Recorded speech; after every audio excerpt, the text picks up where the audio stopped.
बिस्मिल्लाहिर्रहमानिर्रहीम अल्लाहुम्मा सल्लि अला मुहम्मदिन व अला आलि मुहम्मदिन कमा सल्लैता अला इब्राहीम व अला आलि इब्राहीम इन्नका हमीदुम मजीद।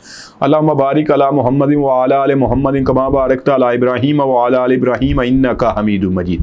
अस्सलाम वालेकुम दोस्तों, मैं हूं आपका होस्ट उस्मान अली गोंदल। उम्मीद है आप खैरियत से होंगे। दोस्तों, आज हम बात करने जा रहे हैं सादुर रहमान उर्फ डक्की भाई के जो अभी मौजूदा केसेस हैं उनके बारे में कि उनके केसेस की क्या अपडेट्स हैं, अब किस सूरत हाल से गुजर रहे हैं डक्की भाई और उनकी अहलिया अरूब जतोई जो कि इस वक्त ज़मानत पे हैं, लेकिन डक्की भाई जो कि जेल की सलाहों के पीछे हैं, उन पे क्या इल्ज़ामात थे इसके बारे में डिटेल से मैंने वीडियो बना दी थी, उसका लिंक डिस्क्रिप्शन में मौजूद है।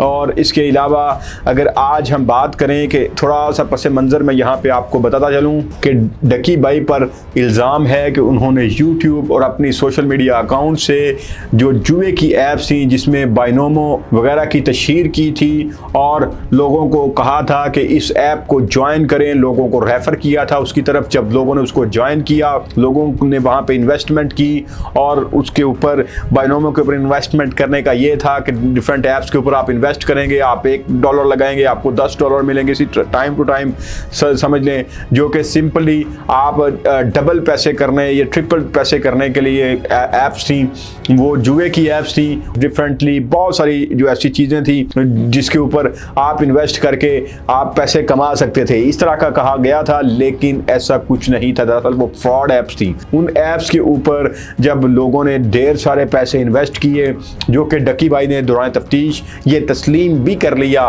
कि हाँ मैंने ही लोगों को रेफ़र किया था और लोगों को इस साइट पे लगाया था कि वो बाइनोमो ऐप्स जो हैं वो इंस्टॉल करें और यहाँ से आप यहाँ पे इन्वेस्ट करें और इन्वेस्ट करके आप यहाँ से पैसे कमा सकते हैं। इन ऐप्स की वजह से बहुत से लोग जो कि आसानी से पैसा मतलब शॉर्टकट्स ढूंढते हैं कि पैसे हम कैसे कमा सकते हैं, उन्होंने अपनी सारी जमा पूंजी खो दी, इन्वेस्ट करके पैसे लगा दिए यहाँ पे अपने, क्योंकि उनको पता था कि डक्की भाई उनको फॉलो करते थे बहुत सारे लोग जो कि समझते थे कि डक्की भाई हमारा पाकिस्तान क्या है, पाकिस्तानी शहरी है, ये तो हमारे साथ फ्रॉड नहीं करेगा। इसकी इतनी ज़्यादा फैन फॉलोइंग है जिसकी वजह से उन्होंने ट्रस्ट किया। तो मैं यहाँ पे आपको हमेशा कहता हूँ कि किसी भी ऐसे शख्स के बरगलाने में ना आए जो कि आपको कहे कि कहीं पे इन्वेस्टमेंट कर दें। इवन मैं भी आपको कहीं पे कहता हूँ आप यहाँ पे इन्वेस्टमेंट कर दें, तो आपको नहीं करना चाहिए।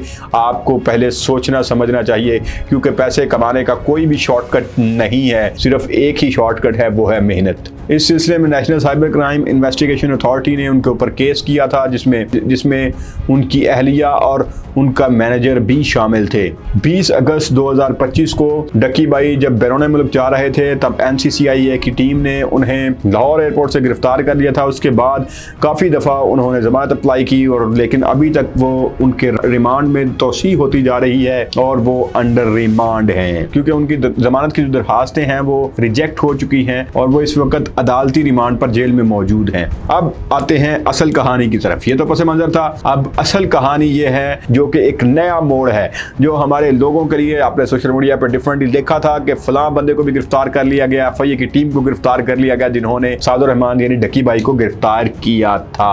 अब वो कौन लोग हैं, उनको किस वजह से गिरफ्तार किया गया, उसके ऊपर बात करते हैं। सबसे पहले तो 90 लाख की एक एप्लीकेशन, FIA की रिपोर्ट के मुताबिक NCCIA की टीम ने सादुर रहमान यानी डक्की भाई की फैमिली से 90 लाख रुपए की रिश्वत ली ताकि डक्की भाई को मजीद रिमांड पर ना भेजा जाए। उन्होंने खुद से डिमांड किया, उन्होंने कहा कि अगर आप हमें 90 लाख रुपए पे करेंगे तो सादुर रहमान यानी डक्की भाई की अभी जमानत हो जाएगी, उनको मजीद रिमांड पे नहीं भेजा जाएगा, यानी जेल भेज दिया जाएगा और वहाँ वो पुरसुकून जेल काटेंगे और बहुत जल्द वो बाहर भी आ जाएंगे।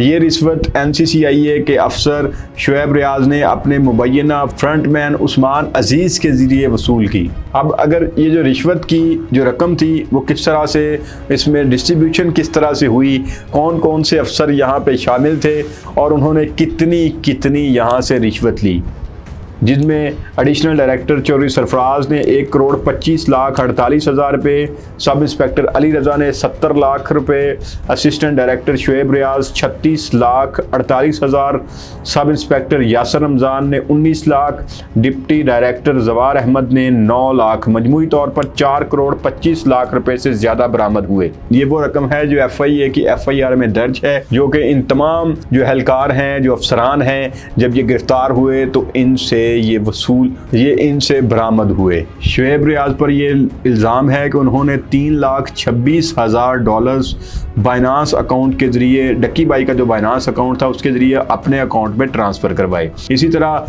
मजमूई तौर पर ये तमाम अफसरान मिले हुए थे, इन्होंने एक टीम बनाई हुई थी और ये टीम में काम करते थे। ये एक पूरा नेटवर्क था जो किसी भी जो ऑनलाइन बिजनेस करने वाला बंदे हैं, ये ऑनलाइन फ्रॉड में मुलव्वस होते थे, उनसे रिश्वत देते थे और उनको या तो छोड़ दिया जाता था या उनके जो केसेस में उस तरह के बनाए जाते थे वो उसमें से निकल जाते थे।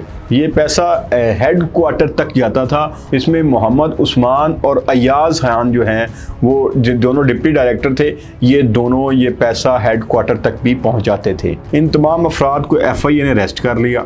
अब FIA ने जब अरेस्ट करके अदालत में इनको पेश किया और 14 दिन के रिमांड की सज़ा की, लेकिन तब सिर्फ 3 दिन का रिमांड जो है, जिस्मानी रिमांड इनका मंजूर हुआ और अभी इस वक्त ये रिमांड पे हैं और इनको दोबारा जो है वो 3 नवंबर को दोबारा पेश किया जाएगा। डक्की बाई ने तफ्तीश के दौरान ये अपना जुर्म जो है वो कबूल कर लिया है कि उन्होंने करोड़ों रुपए लिए थे इन ऐप्स की तशहीर के लिए और जितने भी लोग जो फंसे हैं उनको फंसाने के करोड़ों रुपए वो ले चुके हैं।